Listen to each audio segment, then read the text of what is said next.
Hello students, आज हम नया चैप्टर कर रहे हैं स्टार्ट। चैप्टर का नाम है रे ऑप्टिक्स।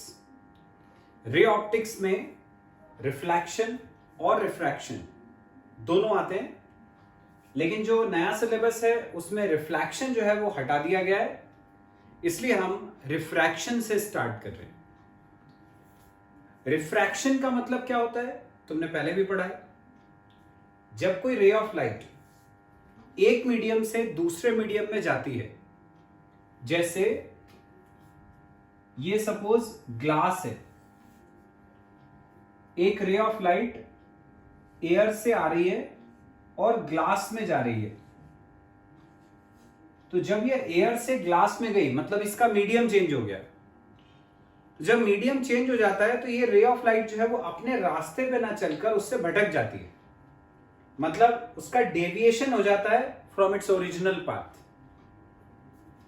तो ये सीधी जा रही थी पर ये सीधे ना जाते हुए ऐसे मुड़ जाती है ये।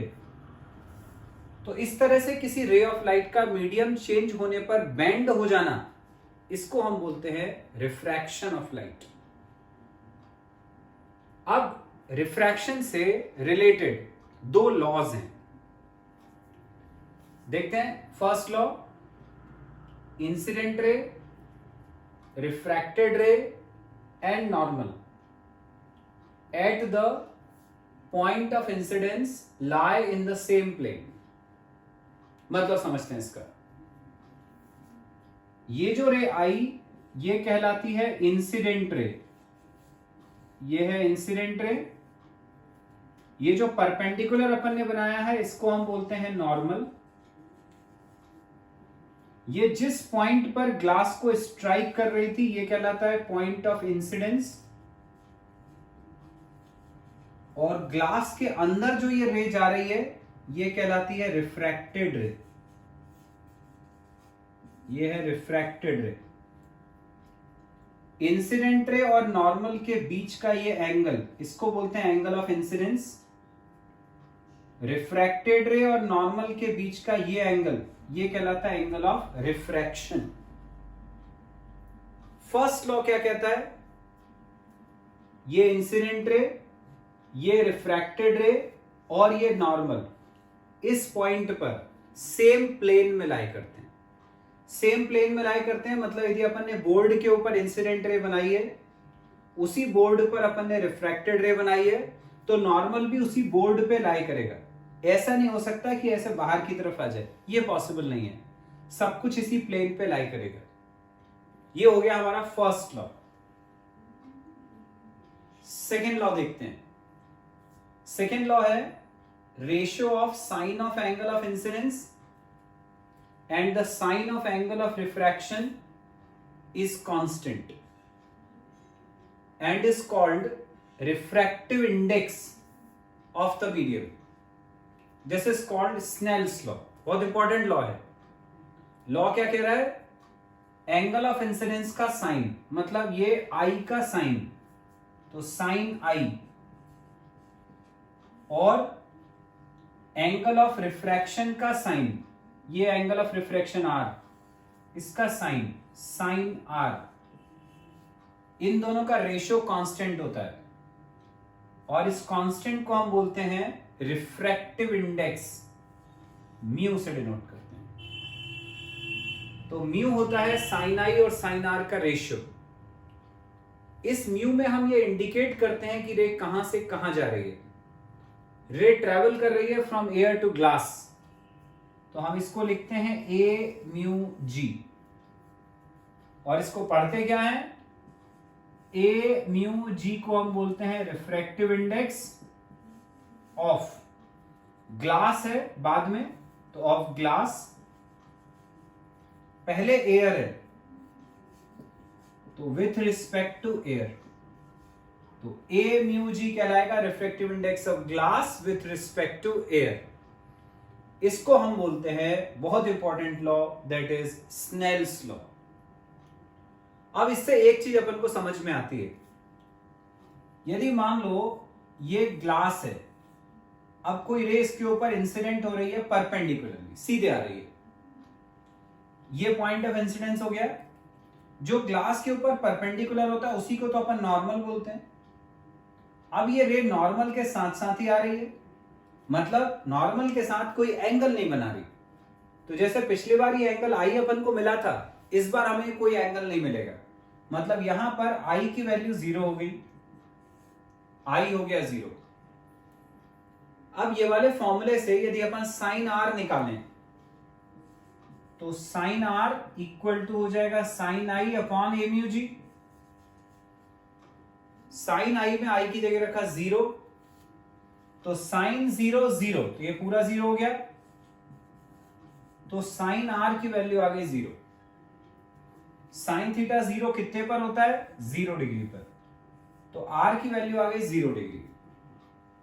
इसका मतलब ये हुआ कि जब ये रे अगले मीडियम में एंटर करेगी तो वो एंगल ऑफ रिफ्रैक्शन नहीं बनाएगी, मतलब नॉर्मल के साथ कोई एंगल नहीं बनाएगी, तो वो नॉर्मल के साथ साथ चलती हुई आगे बढ़ जाएगी। तो ये रे नॉर्मल के साथ ही चली जाएगी ऐसे, बिना किसी डेविएशन के। तो अपन को ये याद रखना है कि जब कोई रे नॉर्मल के साथ किसी एंगल पर इंसिडेंस होती है तो वो रिफ्रैक्ट होने के बाद भी नॉर्मल के साथ कुछ एंगल बनाती है, लेकिन जब वो नॉर्मल के साथ साथ आती है तो सीधी चली जाती है, उसमें कोई डेविएशन नहीं होता।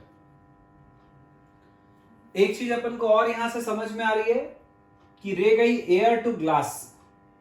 एयर जो है वो गैस होती है जिसकी डेंसिटी कम होती है, ग्लास सॉलिड है जिसकी डेंसिटी ज्यादा है। तो यदि कोई रे जाती है rarer to denser, rarer to denser मतलब कम डेंसिटी से ज्यादा डेंसिटी वाली में, तो ये दिख रहा है तुम्हें नॉर्मल की तरफ आ गई, तो ये बेंड होती है towards the normal, towards the normal. लेकिन यदि इसका उल्टा हो, रे ग्लास से एयर में जा रही है, ये ग्लास से एयर में गई, तो ये बैंड हो जाती है अवे फ्रॉम द नॉर्मल, ऐसे ग्लास टू एयर जाएगी तो बैंड हो जाएगी अवे फ्रॉम द नॉर्मल। मतलब यदि रेयरर टू डेंसर हो गई तो बैंड होगी towards the normal, denser to rarer तो बैंड होगी away from the normal. Next topic है बच्चों, relation between refractive index and velocity of light. अभी हमने समझ लिया रिफ्रैक्टिव इंडेक्स को अपन म्यू से डिनोट करते हैं, वो साइन आई और साइन आर का रेशियो होता है। यही रिफ्रैक्टिव इंडेक्स को हम वेलोसिटी ऑफ लाइट के फॉर्म में भी एक्सप्रेस करते हैं। यदि मान लो किसी मीडियम का रिफ्रैक्टिव इंडेक्स है with respect to air, A mu M, मतलब रे एयर से मीडियम में एंटर कर रही है, जैसे पिछली बार एयर टू ग्लास गई थी, तो ए म्यू एम होता है velocity of light in air upon velocity of light in medium. ये रिलेशन होता है between refractive index and velocity of light. अब हमने पिछले साल वेव्स में एक फॉर्मूला पढ़ा था, v इक्वल टू होता है n लैम्डा। यहां पर n का मतलब है फ्रीक्वेंसी, लैम्डा होती है वेवलेंथ। यदि अपन ये वाला फॉर्मूला यहां लगा दें तो a mu m equal to va की वैल्यू यहां से n into lambda a, n का मतलब है फ्रीक्वेंसी, लैम्डा a मतलब वेवलेंथ इन एयर, vm का मतलब n लैम्डा से n into lambda m, n मतलब फ्रीक्वेंसी, लैम्डा m मतलब wavelength in the medium.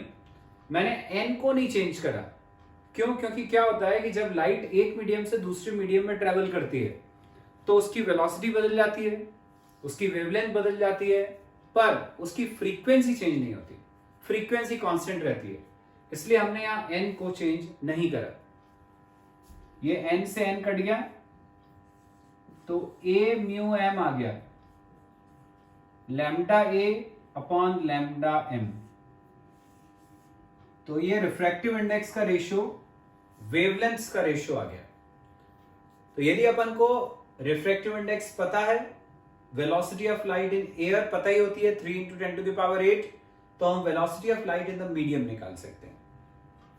Refractive index यदि हमें पता है, वेवलेंथ इन एयर पता है, तो हम वेवलेंथ इन द मीडियम कितनी होगी वो पता कर सकते हैं।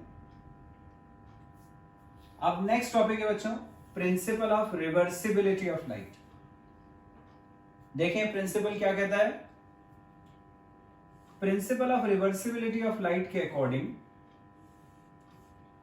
यदि मान लो एक रे एक से दूसरे मीडियम में जाती है, जैसे ये रे एयर से ग्लास में जा रही है, तो हमें पता है बेंड होगी टुवर्ड्स द नॉर्मल, यूं जाना चाहिए था, ये ऐसे आ गई, बेंड होगी टुवर्ड्स द नॉर्मल।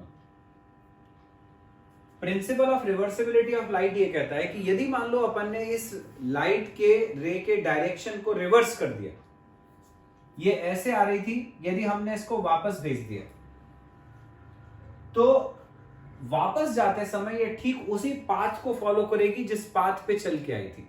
जिस रास्ते पे चल के आई थी उसी रास्ते पे चल के वापस लौटेगी, नया रास्ता नहीं लेगी। इस रास्ते पे चल के आई थी, उसी रास्ते से वापस चलेगी। इसको हम बोलते हैं principle of reversibility of light.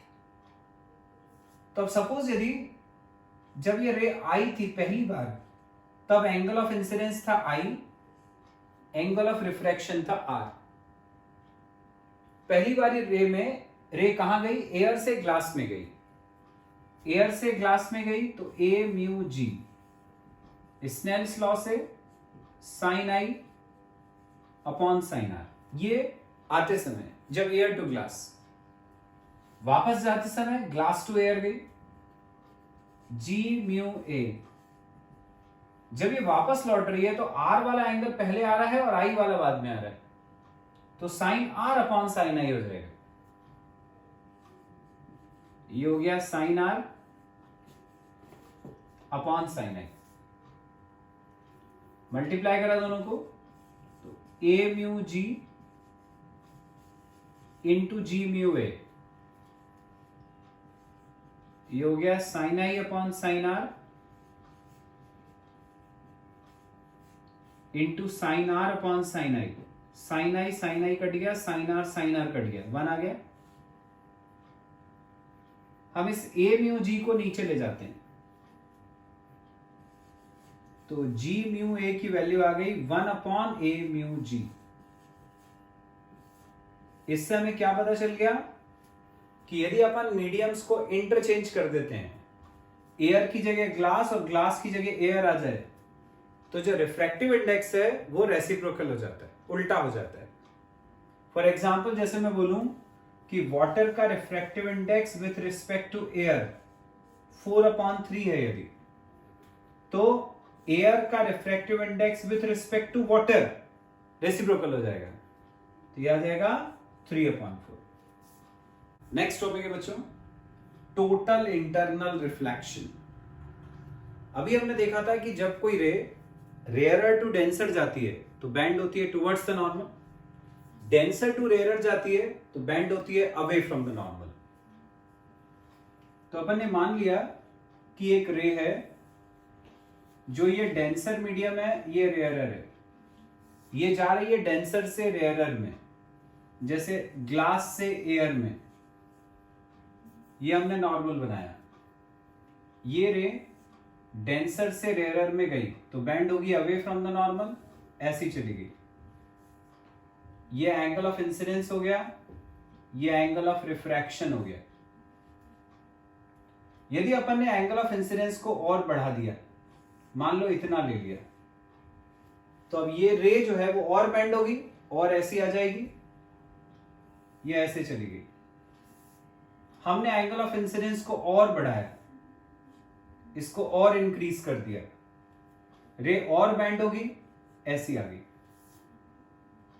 इस समय जबकि ये एंगल ऑफ रिफ्रैक्शन 90 डिग्री हो जाता है, उस समय ये जो एंगल ऑफ इंसिडेंस है इसको हम बोलते हैं क्रिटिकल एंगल, IC या C से डिनोट करते हैं, और इसका नाम, इसको बोलते हैं क्रिटिकल एंगल। ये हो गया क्रिटिकल एंगल। तो क्रिटिकल एंगल के केस में यदि अपन स्नेल्स लॉ लगाएं रे जा रही है ग्लास से एयर में, तो G mu A equal to होता है sine I upon sine R. G mu A को हमने ऐसे ही रखा साइन। क्रिटिकल एंगल के केस में एंगल ऑफ इंसिडेंस है आई सी, तो एंगल ऑफ रिफ्रैक्शन है 90 डिग्री, यहां रखा अपन ने साइन 90।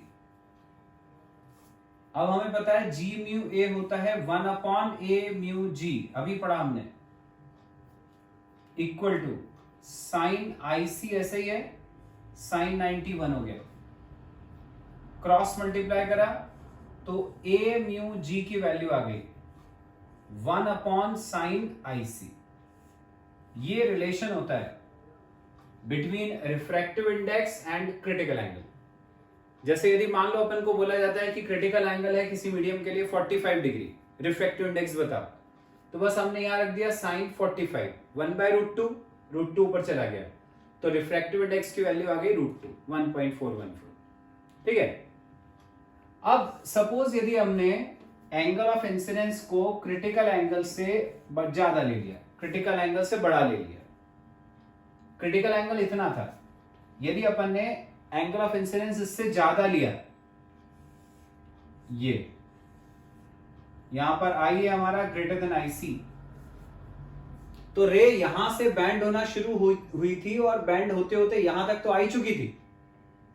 यदि हमने और बढ़ा दिया एंगल ऑफ इंसिडेंस तो और बैंड होगी, तो जब ये और बैंड होती है तो ये अपने ही मीडियम में वापस आ जाती है। ये अब तुम देख रहे हो, अब ये रे जो है ये दूसरे मीडियम में गई ही नहीं, जिस मीडियम से आ रही थी उसी में वापस आ गई। इसको हम क्या बोलते हैं? इसको हम बोलते हैं रिफ्लेक्शन ऑफ लाइट, जब रे दूसरे मीडियम में ट्रेवल नहीं करती। तो क्योंकि ये रिफ्लेक्शन है, इसीलिए इस टॉपिक का नाम होता है टोटल इंटरनल रिफ्लेक्शन। अब यदि पूछा जाए कि टोटल इंटरनल रिफ्लेक्शन कब होता है, उसके लिए क्या क्या जरूरी कंडीशंस हैं, तो conditions for total internal reflection दो होती हैं। पहली, रे ट्रेवल करना चाहिए डेंसर टू रेयरर, ये सबसे जरूरी है। यदि डेंसर टू रेयरर जाएगी तभी ये बैंड होगी टुवर्ड्स द नॉर्मल, और तभी ये फिनोमेना देखने को मिलेगा। तो पहली कंडीशन है कि ray must travel from denser to rarer. और दूसरी क्या जरूरी है कंडीशन, कि जो एंगल ऑफ इंसिडेंस है वो क्रिटिकल एंगल से ज्यादा होना चाहिए, आई ग्रेटर देन आई सी, ये दूसरी कंडीशन है। तो ये फिनोमेना कहलाता है बच्चों टोटल इंटरनल रिफ्लेक्शन। इसका यूज कहां पर होता है, तो इसका अपन यूज करते हैं ऑप्टिकल फाइबर्स में। ऑप्टिकल फाइबर में इसका यूज किया जाता है। ऑप्टिकल फाइबर क्या होता है, एक ऐसी ट्यूब होती है, ग्लास की बनी होती है, ये रे ऑफ लाइट यहां से अंदर ट्रेवल करती है, इसमें ये अंदर आई एयर से, यहां पर इसका टोटल इंटरनल रिफ्लेक्शन हो जाता है। मतलब ये ग्लास से एयर में बाहर नहीं निकल पाती, जैसे यहां बताया मैंने। टोटल इंटरनल रिफ्लेक्शन हुआ तो ये बैंड हो गई, ये बैंड होके यहां गई, यहां से इधर, फिर टोटल इंटरनल रिफ्लेक्शन, फिर टोटल इंटरनल रिफ्लेक्शन, और फिर टोटल इंटरनल रिफ्लेक्शन के बाद बाहर। तो अंदर इसका लगातार टोटल इंटरनल रिफ्लेक्शन होता है और फिर ये यहां से बाहर निकलती है। ये यूज होता है इसका ऑप्टिकल फाइबर्स में।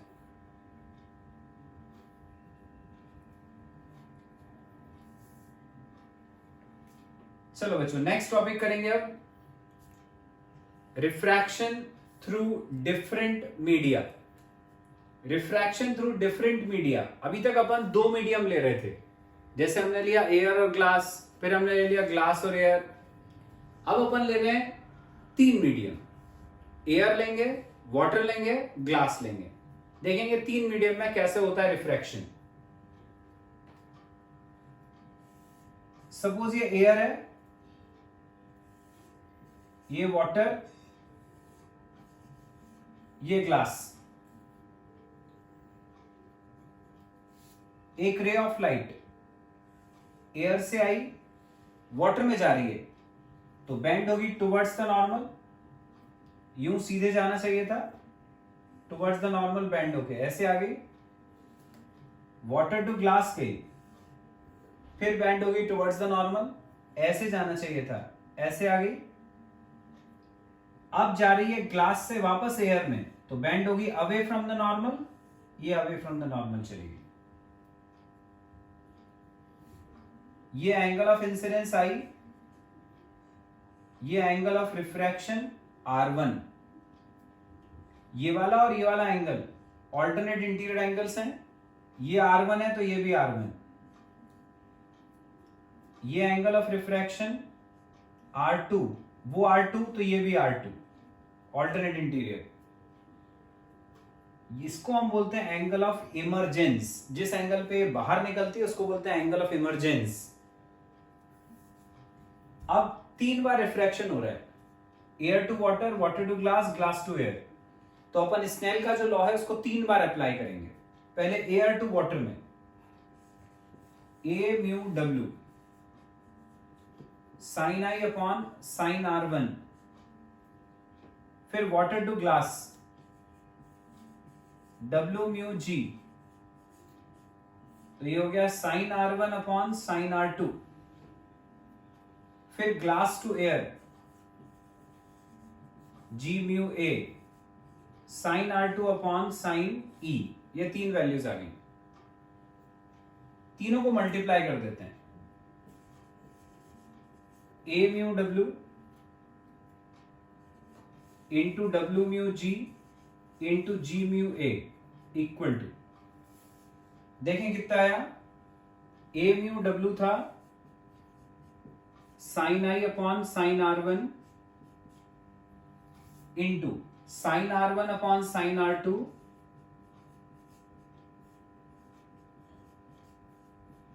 Into sine R2 by sine E।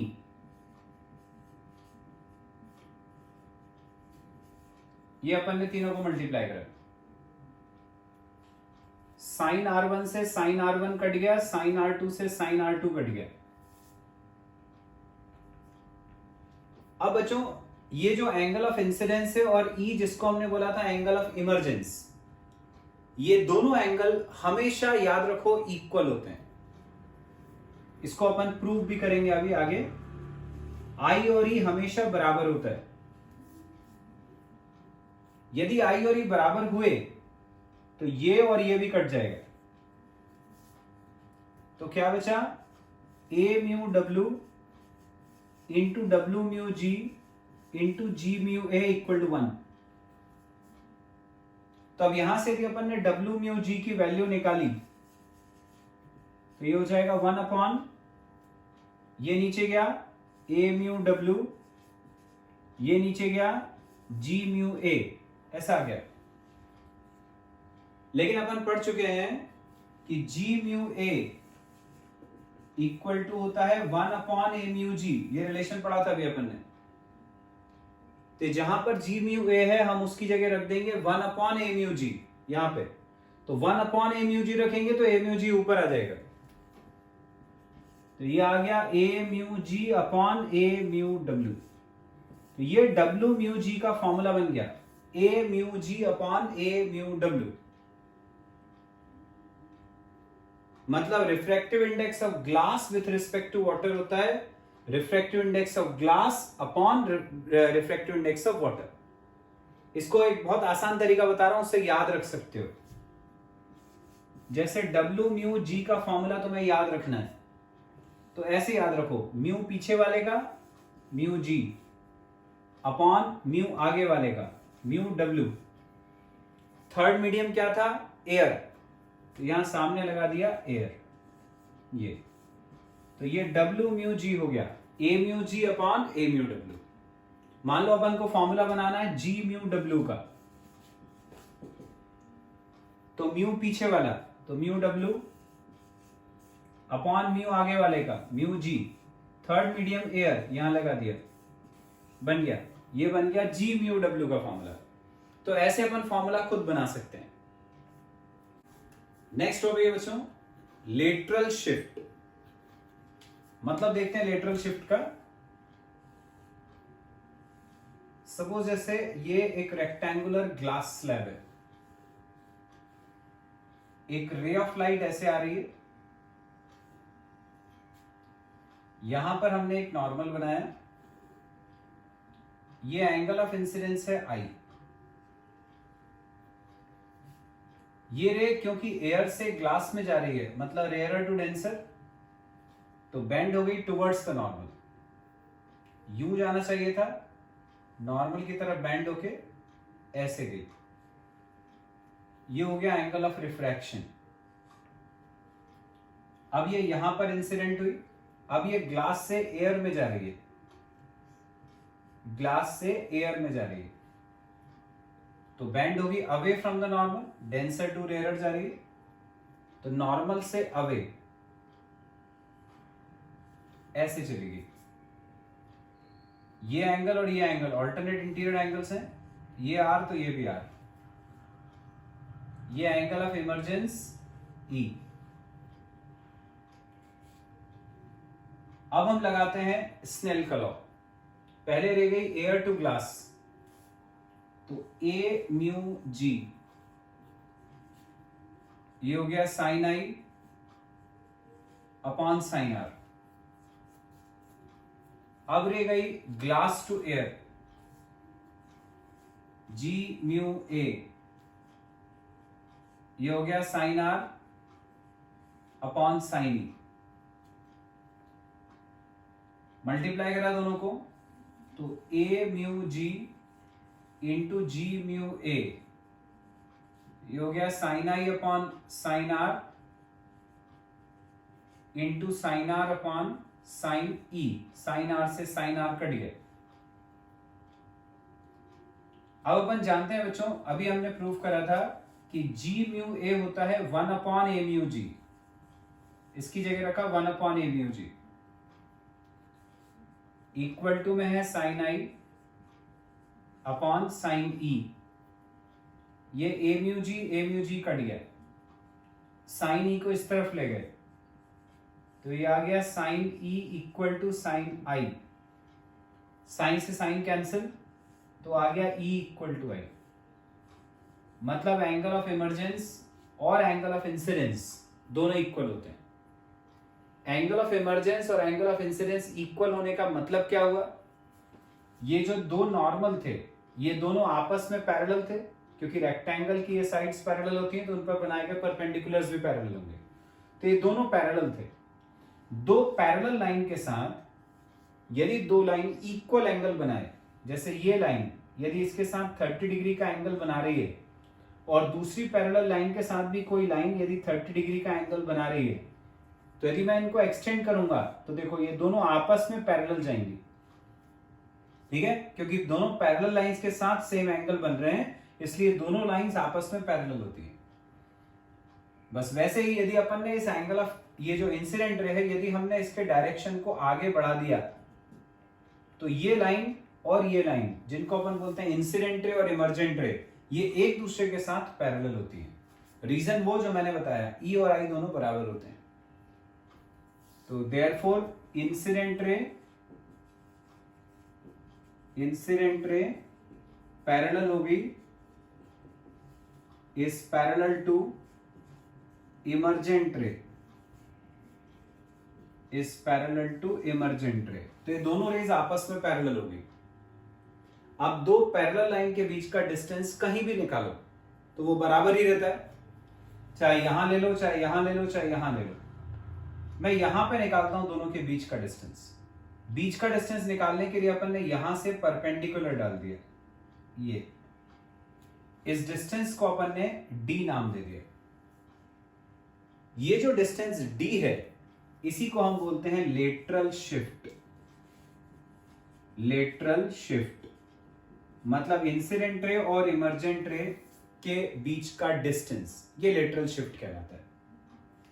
Suppose ये ग्लास स्लैब की थिकनेस है t। अब मुझे लेटरल शिफ्ट जो d है उसकी वैल्यू पता करनी है। तो मैं देख रहा है ये वाला एंगल ऑफ इंसिडेंस I है, इसका वर्टिकली अपोजिट एंगल ये पूरा ये I होगा। इस पूरे आई में से इतना पार्ट आर है, तो इस पूरे आई में से इतना यदि हमने हटा दिया तो ये एंगल बचा आई माइनस आर, ये वाला एंगल हो गया आई माइनस आर। हमने इस पॉइंट को ए, इसको बी और इसको सी नाम दिया। अब मैं ले रहा हूं triangle A B C, triangle A B C. इसमें हम लेते हैं इस आई माइनस आर का sine, sine I minus R. Sine theta होता है परपेंडिकुलर अपॉन हाइपोटेन्यूज। परपेंडिकुलर है बीसी जिसकी वैल्यू डी है, अपॉन हाइपोटेन्यूज 90 डिग्री के सामने वाली साइड ए बी। ये आ गया। ए बी को हम इधर ले आए तो ए बी की वैल्यू होगी D upon sine I minus R. ये फर्स्ट इक्वेशन होगी। अब ये जो ए से लाइन जा रही है इसको अपन ने आगे बढ़ाया। सपोज ये इसको इंटरसेक्ट करती है एम पे, ए एम हो जाएगा ग्लास स्लैब की थिकनेस के बराबर, तो ये हो गया अपना टी। अब हमने लिया triangle A B M, triangle A B M, इसमें लगाया कॉस थीटा, थीटा है आर, तो कॉस आर ये होगा बेस अपॉन हाइपोटेन्यूज, बेस है टी और हाइपोटेन्यूज है ए बी, ये हो गया T upon A B. Cross multiply, A B इधर कॉस आर इधर, तो ए बी हो जाएगा T upon cos R. Second equation होगी। अब तुम्हें दिख रहा है फर्स्ट और सेकेंड इक्वेशन की एलएचएस सेम है, तो आरएचएस को इक्वल करा, तो D upon sine I minus R equal to हो जाएगा T upon cos R. Cross multiply, तो डी की वैल्यू आ गई T sine I minus R upon cos R. ये आ गया डी, जिसको हम बोलते हैं लेटरल शिफ्ट। नेक्स्ट टॉपिक है बच्चों नॉर्मल शिफ्ट। नॉर्मल शिफ्ट का मतलब क्या होता है वो समझते हैं अपन। प्रैक्टिकल लाइफ में तुमने देखा है इसको। सपोज जैसे एक स्विमिंग पूल है, हम उसके किनारे पे खड़े हैं। अब तुम किनारे पे खड़े होकर यदि स्विमिंग पूल का जो बॉटम है, उसकी जो तली है, उसको देखने की कोशिश करोगे तो वो ऐसा लगता है कि थोड़ा सा ऊपर उठा हुआ है। मतलब उसकी जो एक्चुअल डेप्थ है उससे अपन को डेप्थ कुछ कम लगती है। तो यदि मान लो उसका जो बॉटम है वो यहां पर है, तो जब अपन उसको सामने से देखते हैं, साइड से खड़े होकर देखते हैं, तो उसका बॉटम यहां नहीं दिखता, थोड़ा सा ऊपर नजर आता है। तो ये जितना ऊपर उठ गया उसको अपन बोलते हैं नॉर्मल शिफ्ट। ठीक है, जैसे एक और एग्जांपल देता हूं। मान लो एक ग्लास है, ठीक है, कांच का एक ग्लास है। अपन ने उसके अंदर एक सिक्का डाल दिया, वो सिक्का उसमें नीचे बॉटम तक चला गया। अब अपन ने उस ग्लास को साइड से ऐसे देखा, तो वो सिक्का जो उसमें नीचे पड़ा हुआ है वो अपने को नीचे से थोड़ा सा ऊपर नजर आता है। तो वो जितना ऊपर उठा हुआ दिखता है, अपीयर होता है, उसको अपन बोलते हैं नॉर्मल शिफ्ट। किसकी वजह से होता है ये? रिफ्रैक्शन की वजह से। हम फिगर बना के देखते हैं। सपोज जैसे ये वाटर है, ये एयर है, यहां पर एक ऑब्जेक्ट ओ लाई कर रहा है वाटर में। अपन ने एक रे ली जो इस सरफेस के ऊपर 90 डिग्री पर इंसिडेंट है। अब ये 90 डिग्री पर इंसिडेंट है, तो अपन ने पढ़ा था कि सीधी चली जाती है, क्योंकि आई भी 0 होता है, आर भी 0 होता है, तो ये तो सीधी चलेगी। अब एक रे ली हमने जो वाटर से एयर में जा रही है, ये वाटर से एयर में गई, तो बैंड हो जाएगी अवे फ्रॉम द नॉर्मल, ऐसी चली जाएगी। यहां पर अपन ने नॉर्मल बनाया, वाटर से एयर में जा रही है तो बैंड हो गई अवे फ्रॉम द नॉर्मल, ये ऐसे चलेगी। ये हो गया एंगल ऑफ इंसिडेंस, ये एंगल ऑफ रिफ्रैक्शन। ये जो रे जा रही है हमने इसको पीछे की तरफ एक्सटेंड करा,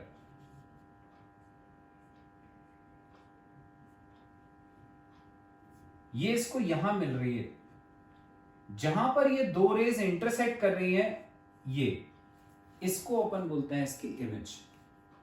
मतलब ये जो ऑब्जेक्ट है इसको यदि अपन यहां से देखेंगे तो ये उसकी एक्चुअल पोजीशन ये है, पर ये कहां नजर आ रहा है, उसकी इमेज कहां बन रही है, ऊपर।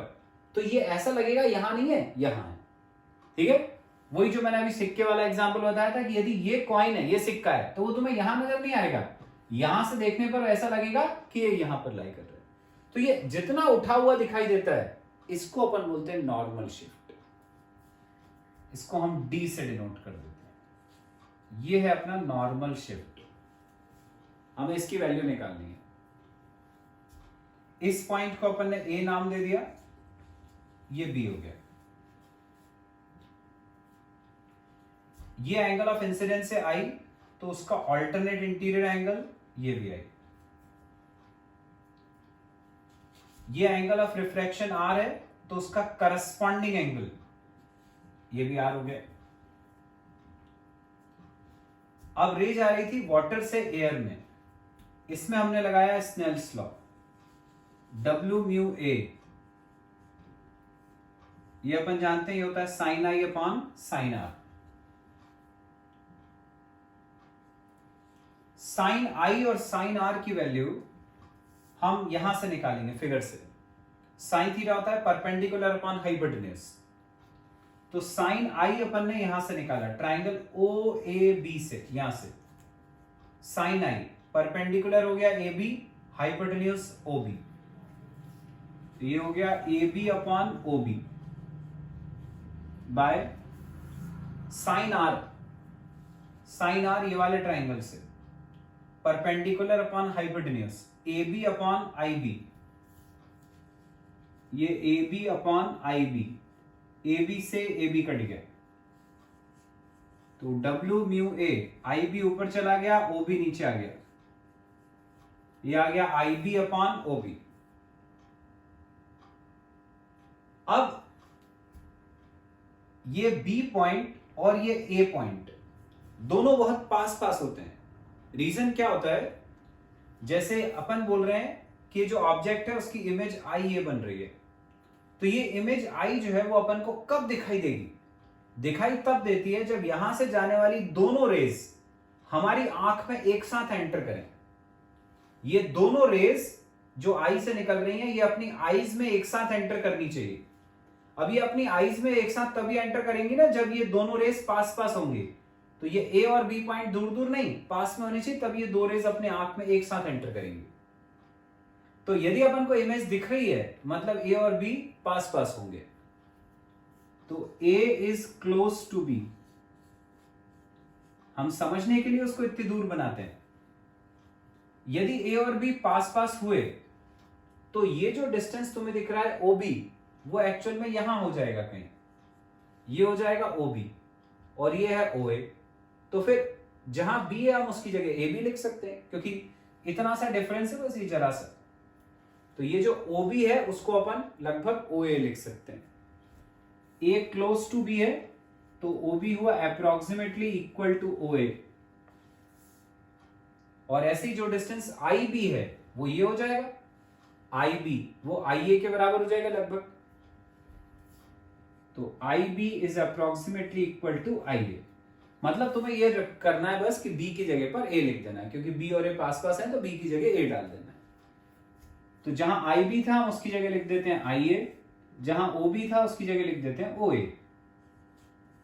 तो W mu A equal to हो गया आई ए अपॉन ओ ए। अब डब्ल्यू म्यू ए क्या होता है, 1 अपॉन ए म्यू डब्ल्यू। तो 1 अपॉन ए म्यू डब्ल्यू की वैल्यू आ गई आई ए अपॉन ओ ए।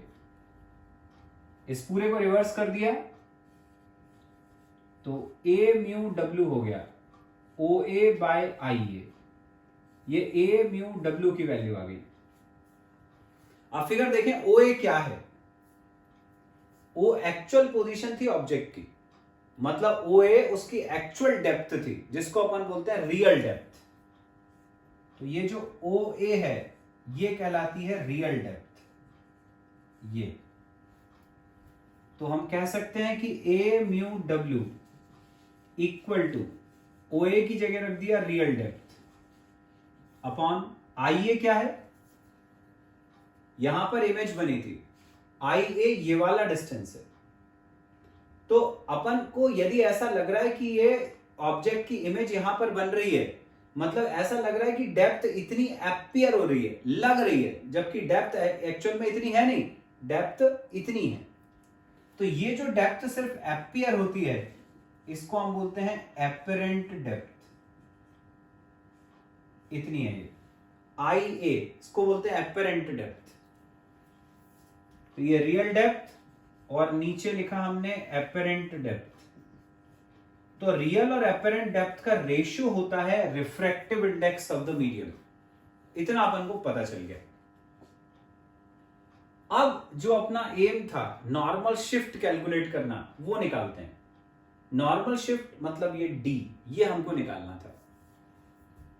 तो normal shift D equal to, figure से समझ में आ रहा है, ये पूरा डिस्टेंस ले लें ओ ए, उसमें से इतना आई ए माइनस कर दें तो आ जाएगा ये वाला डिस्टेंस नॉर्मल शिफ्ट। तो डी हो जाएगा ओ ए माइनस आई ए। ओ ए को ऐसे ही रहने दिया, आई ए में हमने ओ ए से डिवाइड करा और ओ ए से मल्टीप्लाई करा। ये ओ ए ऐसे ही रहा माइनस। अब ओ ए बाय आई ए अपन ने अभी देखा था, ओ ए बाय आई ए था ए म्यू डब्ल्यू, जबकि ये आई ए बाय ओ ए था 1 अपॉन ए म्यू डब्ल्यू। तो ये वाली जो वैल्यू है आई ए बाय ओ ए की, उसको मैं यहां रख देता हूं 1 अपॉन ए म्यू डब्ल्यू, ये रखा 1 अपॉन ए म्यू डब्ल्यू। ओ ए ऐसे ही है। अब ओ ए था क्या? ओ ए था रियल डेप्थ। सपोज यदि रियल डेप्थ को अपन ने टी से डिनोट करा, ये जो रियल डेप्थ है मान लो उसको हम टी से डिनोट कर रहे हैं, तो हम ओ ए की जगह टी रख देंगे, टी दोनों में से कॉमन, अंदर बचा 1 minus 1 upon A mu W. ये आ गया डी, जिसको हम बोलते हैं नॉर्मल शिफ्ट। तो ये निकल आया बच्चों अपना नॉर्मल